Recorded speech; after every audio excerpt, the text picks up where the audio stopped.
Donc je me suis déjà présentée tout à l'heure, Émilie Dedieu du département, et on va intervenir à trois voix avec Frédéric Poudevigne et Sarah Michalet du CAUE pour vous présenter la démarche qui, pourquoi pas, que vous puissiez la mener sur vos propres territoires sous la même forme ou sous une forme un peu adaptée. Le constat qu'on a eu au département sur l'urbanisme, on a identifié, comme nombre d'entre vous, que ça pouvait être une piste intéressante pour nous. On avait sur le terrain des points de cristallisation avec des conflits d'usage et avec des soucis, notamment avec des propriétaires privés qui refusaient le passage, donc notamment sur un secteur particulier sur le Diois où on avait un itinéraire VTT assez mythique, et du jour au lendemain le propriétaire a décidé de fermer, et on s'est posé la question de quelles possibilités on avait pour pouvoir essayer de faire réouvrir ce sentier. La mairie aujourd'hui est en train de se poser la question de l'expropriation, donc c'est un des outils qui se pose aujourd'hui à nous.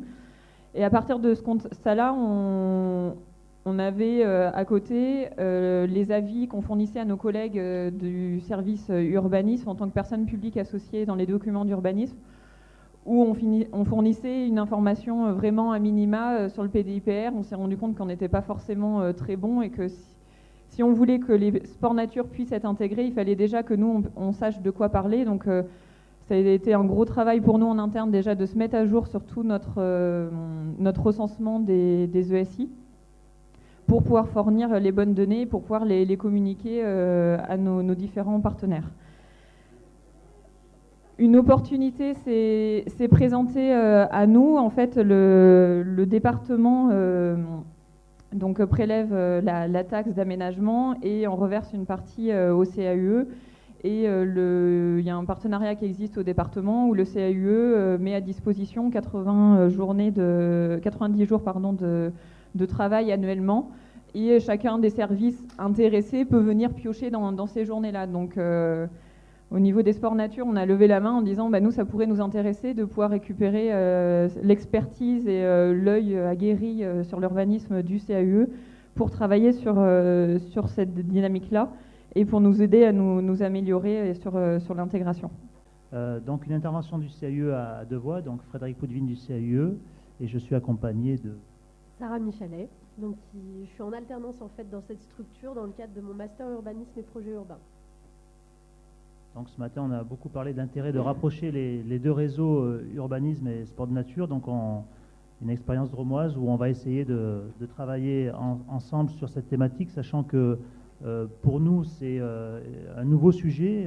Il y a 6 mois, Antoine Lebellec et Émilie Dedieu sont venus taper à la porte du CAUE pour nous parler de DESI. On n'avait jamais entendu parler de DESI, donc ça fait 6 mois qu'on commence la collaboration, et vous allez le voir, on a un programme pluriannuel qui est assez chargé.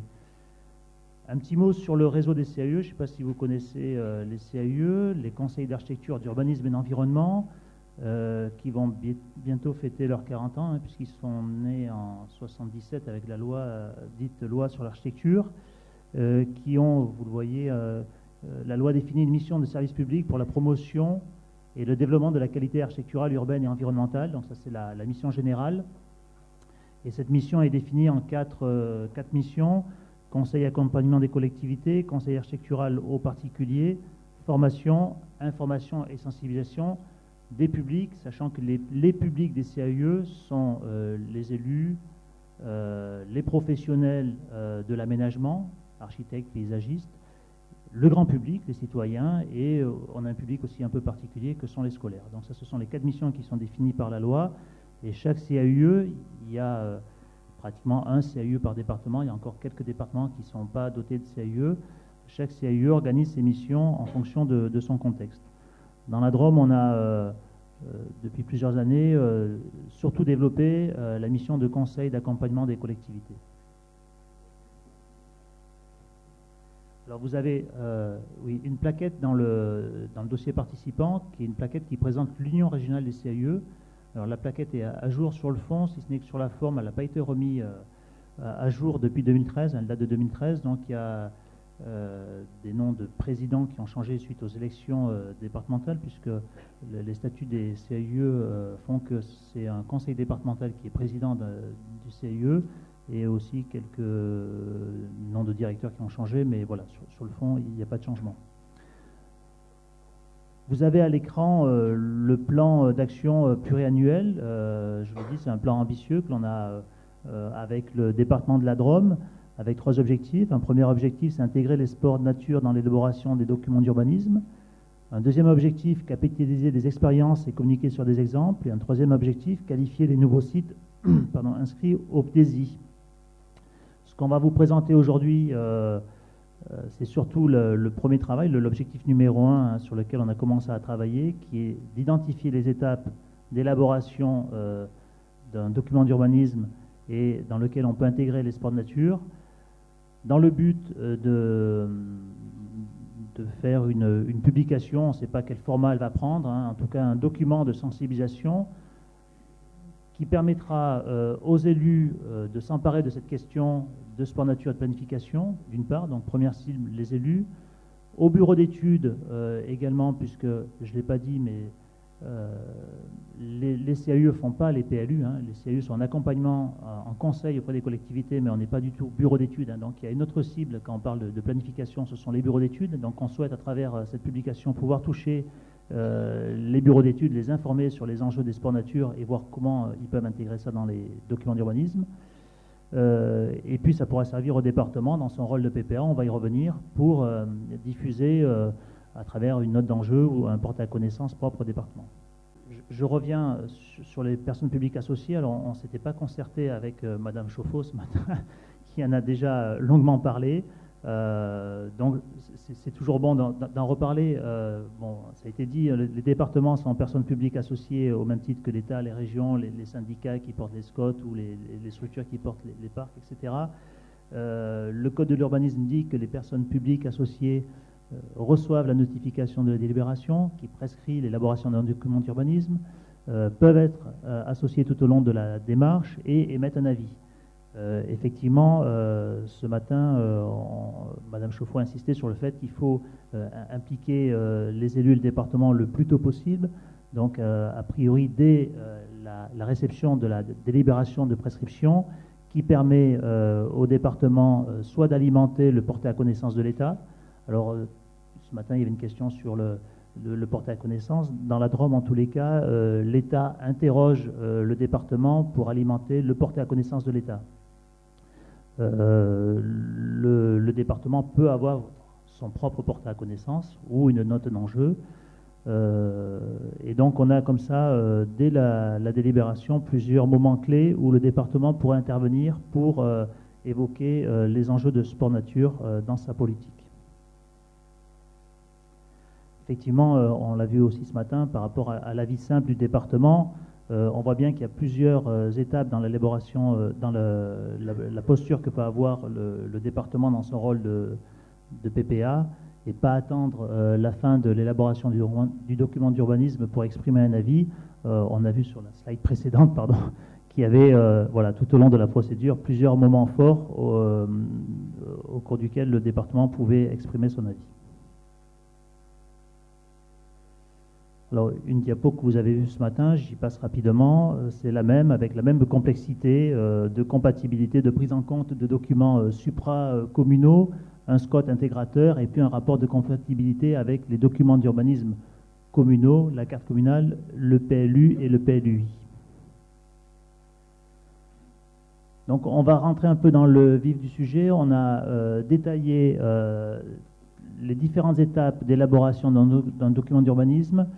Et on a essayé de regarder à chaque étape comment on pouvait évoquer cette dimension sport de nature et qu'est-ce que les élus pouvaient demander au bureau d'études, qu'est-ce que le bureau d'études pouvait réaliser comme diagnostic, comme projet, etc., comment il pouvait alimenter ce travail, en insistant bien évidemment avant que le bureau d'études soit là, c'est-à-dire dès la préparation, dès la délibération, dès le cahier des charges, on va le voir. Ça nous paraît primordial que ce travail soit fait le plus en amont possible, dès l'expression politique, de s'engager dans une démarche d'élaboration d'un document d'urbanisme. Donc, comme vous l'a dit mon collègue, dans la préparation du projet, on a donc la délibération de prescription, donc, qui permet en fait aux communes ou aux syndicats mixtes de SCOT de notifier en fait l'élaboration, la révision du document d'urbanisme, donc que ce soit PLU ou SCOT. Donc, elle permet en fait de préciser les objectifs à prendre en compte dans le futur document, et elle définit notamment les modalités de concertation, donc qui soient à mettre en place durant le processus d'élaboration, donc jusqu'à l'écriture l'entièreté de l'écriture du document, et ensuite à l'arrêté du projet, c'est l'enquête publique qui est mise en place. Donc durant cette délibération de prescription, en fait, ça donne l'occasion aux élus donc de s'interroger sur les pratiques existantes sur leur territoire et le niveau d'équipement, les projets publics ou privés qui sont envisagés, les problèmes liés à la maîtrise foncière, à la cohérence réglementaire et à la pérennisation des activités. C'est aussi donc l'occasion d'exprimer des objectifs de prise en compte des enjeux liés au sport de nature et également donc de définir comment les communes ou les collectivités veulent associer en fait et concerter les associations de pratiquants par exemple. Donc ensuite, on a le cahier des charges, donc, qui est un document de référence qui présente donc, les enjeux du territoire et les principaux objectifs du projet, et donc qui permet aussi d'organiser en fait la consultation de bureaux d'études, donc en instaurant, c'est un outil de dialogue entre les maîtres d'œuvre et le maître d'ouvrage, et donc qui sert également à définir le contenu des études donc nécessaires à l'élaboration des pièces du document, donc rapport de présentation PADD, et les modalités d'exécution de la mission du bureau d'études. Donc le cahier des charges il permettrait de présenter succinctement les enjeux du territoire en matière de sport de nature, donc les activités, la fréquentation, les enjeux touristiques et économiques et aussi les incidences sur les équipements publics, d'afficher également les objectifs sport de nature répondant aux enjeux du territoire et de définir le contenu de la mission du bureau d'études sur le volet particulier des sports de nature. Alors, on a la chance de démarrer une action avec 4 communes qui ont bien voulu jouer le jeu. On a rattrapé ça in extremis puisque ces 4 communes étaient en phase de consultation de bureaux d'études pour élaborer des PLU. Il n'y avait aucun objectif, bien évidemment, dans la délibération de prescription des PLU. Pour autant, ces 4 communes ont bien voulu intégrer dans le cahier des charges une dimension sport-nature en affichant un objectif de valoriser les sports nature et d'identifier les problématiques, et puis de demander au bureau d'études de les aider dans la définition d'un projet, puisqu'on va le voir, l'élément central du PLU, c'est quand même le projet politique et le PADD. Donc là, on a demandé, les communes ont demandé, je vais dire rapidement, le bureau d'études aura pour mission de compléter le diagnostic sur l'ensemble des espaces de pratique de sport nature, analysera les conditions de pratique ou d'utilisation des espaces afin de diagnostiquer les contraintes ou limites d'usage, exemple absence de parking au départ d'une boucle de randonnée ou d'un itinéraire cyclotouriste. Sur la base de ce diagnostic et des enjeux repérés, le bureau d'études pourra aider les élus à formaliser des objectifs en matière de soutien aux activités de sport nature dans le PADD et proposer des outils réglementaires adaptés au contexte. Donc ça a été diffusé des bureaux d'études. Les bureaux d'études, quand ils ont fait une réponse aux 4 communes, dans la note méthodologique des bureaux d'études, apparaissait bien une réponse construite autour de cet objectif et enjeu. Donc ils avaient bien compris la demande. Le bureau d'études a été choisi. On va suivre ça de près, nous, parce que ça nous intéresse et puis ça fait partie de la mission que l'on s'est fixée avec le département et avec Antoine, parce que ça serait une première où effectivement un bureau d'études inscrive dans la continuité de la phase diagnostic, PADD et conseil aux élus pour la mise en place d'outils réglementaires, d'avoir une démarche comme ça un peu complète. Donc voilà, à suivre de près parce que c'est une démarche un peu innovante, en tout cas dans la Drôme.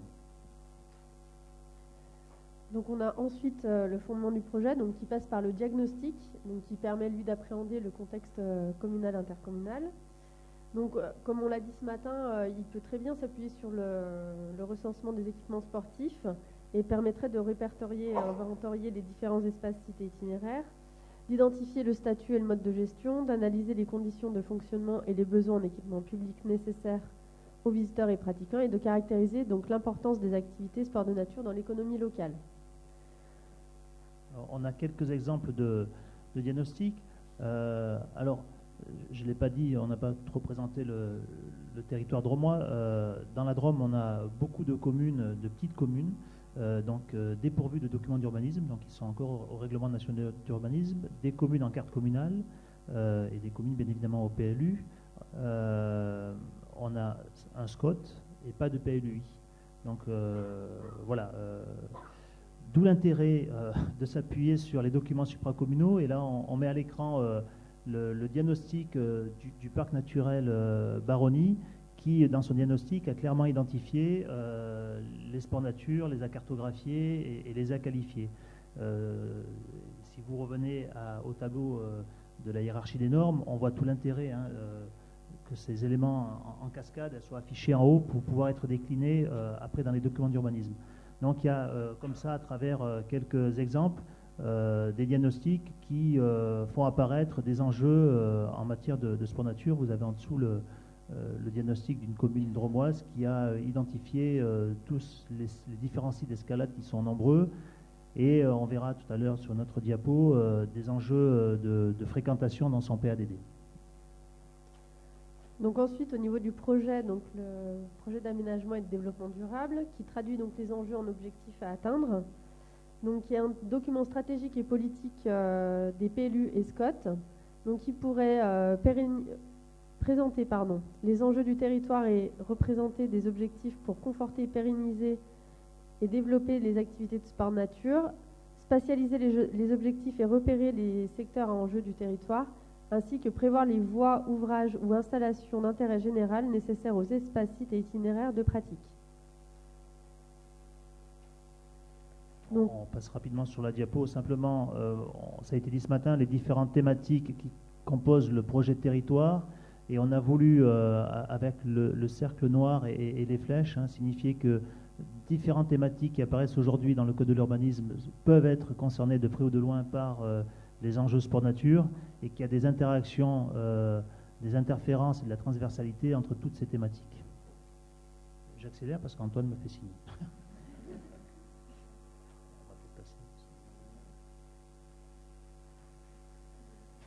Donc on a ensuite la traduction opérationnelle du projet avec notamment les orientations d'aménagement et de programmation dans les PLU. Donc elles servent à définir les actions et opérations nécessaires pour mettre en valeur l'environnement, notamment les contenus écologiques, etc.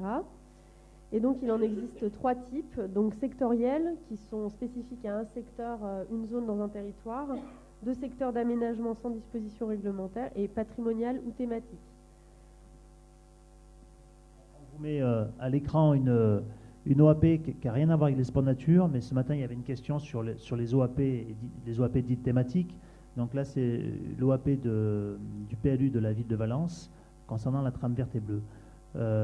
Tout ça pour dire qu'on peut imaginer, aujourd'hui on n'a pas de référence d'OAP thématique ou sectorielle sur les espaces sport nature, mais on peut très bien imaginer en déclinant un exemple tel que celui-là, de pouvoir afficher un projet d'aménagement sur un secteur ou à travers un thème qui serait les sports nature avec l'outil OAP. Donc, ensuite, le document d'objectifs et d'orientation pour les SCOT. Donc on a plusieurs exemples de SCOT qui ont intégré cette dimension dans leur DO, donc notamment sur le SCOT du Grand Rovaltin, donc qui a mis en avant en fait que les documents d'urbanisme doivent favoriser l'amélioration des sites liés aux activités de pleine nature. Donc c'est une bonne chose pour que les PLU ensuite prennent le relais. Et on a également le DO du SCOT des Rives du Rhône, donc lui qui met plus l'accent sur le développement de l'offre en matière de tourisme, donc qui pourrait s'appuyer en fait sur les sports de nature. Donc la traduction réglementaire du projet, donc comme on l'a dit ce matin, c'est un règlement graphique, donc un plan de zonage, et donc un règlement écrit.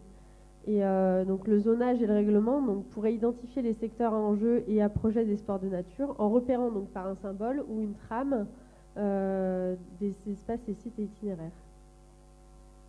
Là vous avez à l'écran l'exemple de la commune de Saillant Là aussi, c'est une question qui a été posée ce matin, hein, qui, sur une zone N, donc une zone naturelle, a indicé cette zone NL, donc indicé loisirs, pour permettre la mise à l'eau de canoës. On est en bord de la rivière Drôme.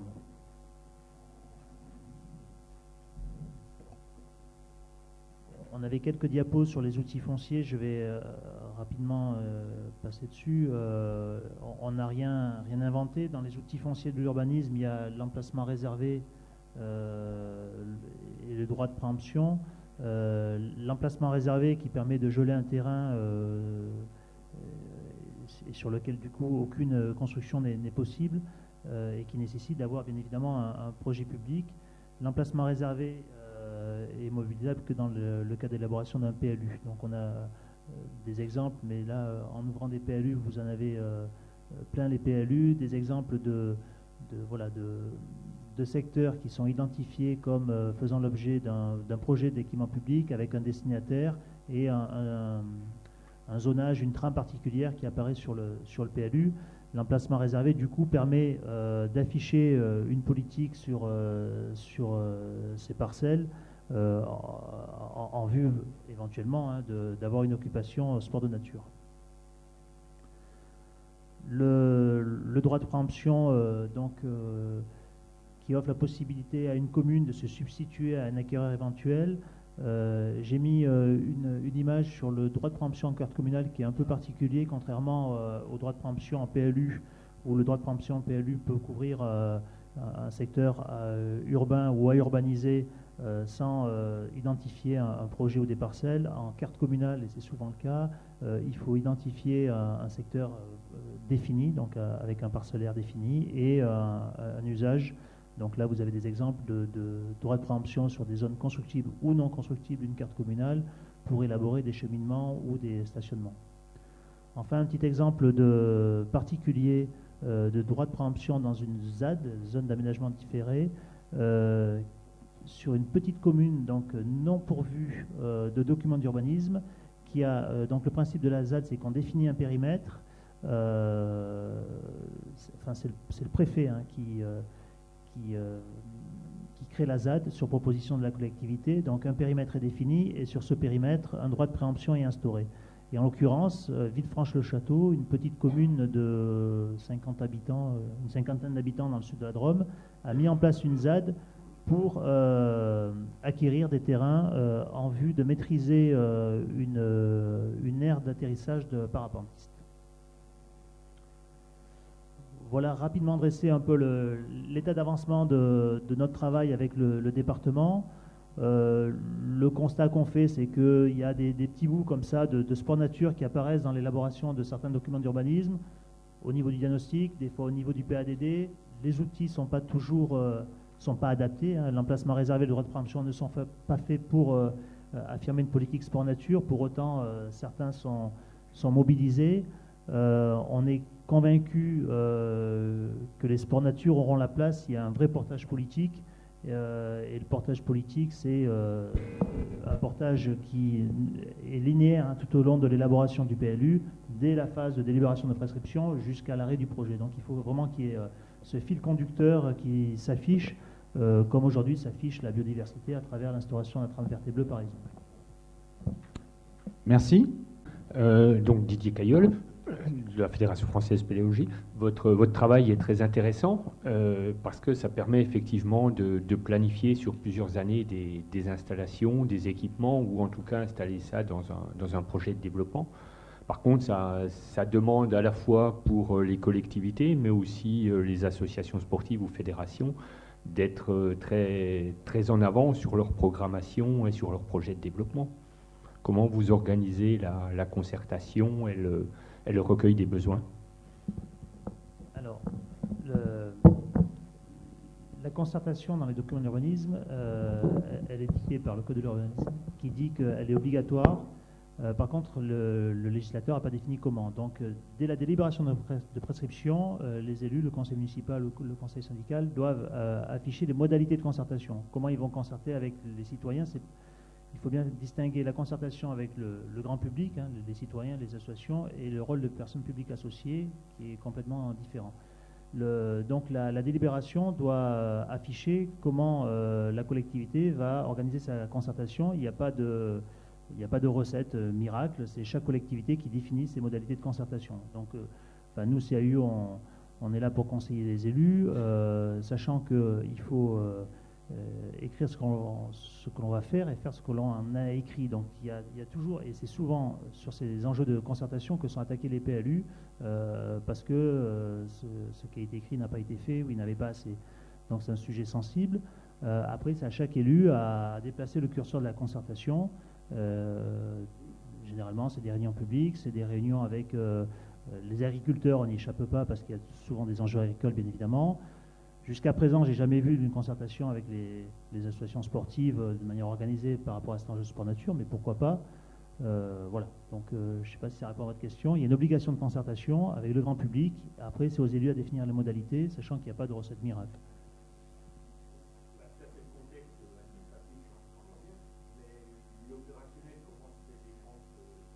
Pour compléter sur la partie connaissance des ESI, des lieux de pratique, là-dessus, c'est sur ce volet-là qu'on intervient au niveau du département, notamment en ayant une base de données constituée le plus à jour possible. Donc on a des conventions d'objectifs, par exemple avec les comités départementaux sport nature, pour qu'ils nous fassent remonter la connaissance des lieux de pratique. Donc nous, on a une base de données, on a un système d'information géographique, aujourd'hui en interne, demain qui va être accessible en externe à l'ensemble des communes, des comités de communes, pour qu'eux aussi puissent s'approprier et avoir cette connaissance. Et pour aller plus loin sur la vie future du site et les projets sur le site, là on s'appuie sur le BDESI, où quand on inscrit un site au BDESI, on pose les questions justement sur quelle va être la vie à 5 ans du site, quels sont les projets d'aménagement sur le site, dans l'objectif de pouvoir les faire intégrer dans les documents d'urbanisme ensuite. Et on n'hésite pas, quand on a des questions ou des sites qu'on connaît, à solliciter soit l'association locale, soit le comité départemental pour pouvoir faire prendre en compte au mieux ces enjeux-là. Oui, vous avez évoqué, je reviens sur les outils fonciers, vous avez évoqué le droit de préemption urbain et vous n'avez pas cité le droit de préemption au titre des espaces naturels sensibles. Alors est-ce que c'est voulu, c'est une question liée au département de la Drôme ou... Enfin, voilà.